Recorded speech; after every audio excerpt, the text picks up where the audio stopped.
Sa simula, isang simpleng Facebook page lang ang meron si Miss Contract. Nakatira siya sa Munay, isang tahimik pero makasaysayang bayan. Wala siyang ibang intensyon kundi magbahagi ng saya, mag-post ng random na kwento, at ipakita na ang kaligayahan ay hindi palaging nakabase sa kung anong meron tayo, kundi sa pagpapahalaga sa maliliit na bagay. Pero habang lumilipas ang panahon, napansin niyang dumarami ang taong sumusuporta sa kanya.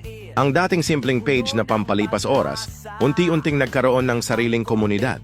May mga nagko-comment na natutuwa sa kanyang content, may mga nagme-message na sinasabing napapasaya sila ng kanyang mga post. Isang araw may nagpadala sa kanya ng mensahe. Miss Contract, maraming salamat sa mga content mo. Sa panahong down ako, ikaw ang nagpapangiti sa akin. Sana ipagpatuloy mo yan. Doon niya napagtanto na ang ginagawa niya ay hindi lang basta katuwaan, ito ay nagiging inspirasyon sa iba. Kaya nagpatuloy siya, hindi lang bilang isang content creator, kundi bilang isang taong gustong magbigay ng positibong epekto sa iba.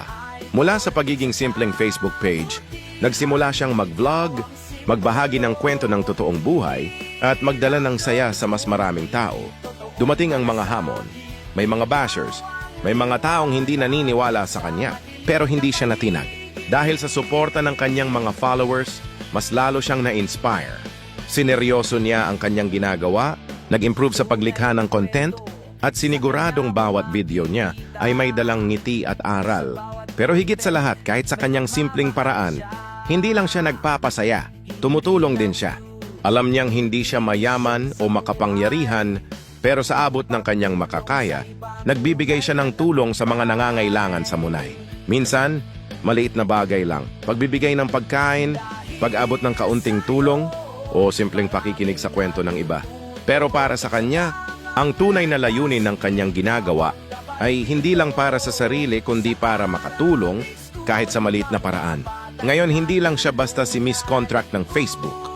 Isa na siyang vlogger na may mas malaking misyon, ang maghatid ng inspirasyon, saya at kabutihan sa mas maraming tao.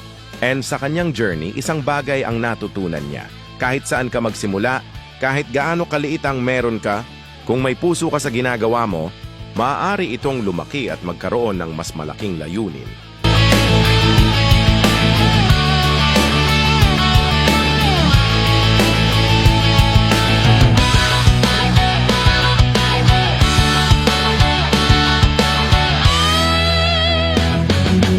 Miss Contract, ikaw ang aming idol.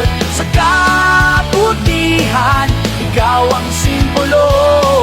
Hindi lang vlogs, kundi totoong malasakit. Ikaw ang liwanag sa madilim na paligid. Patuloy mo ipakita ang kabutihan.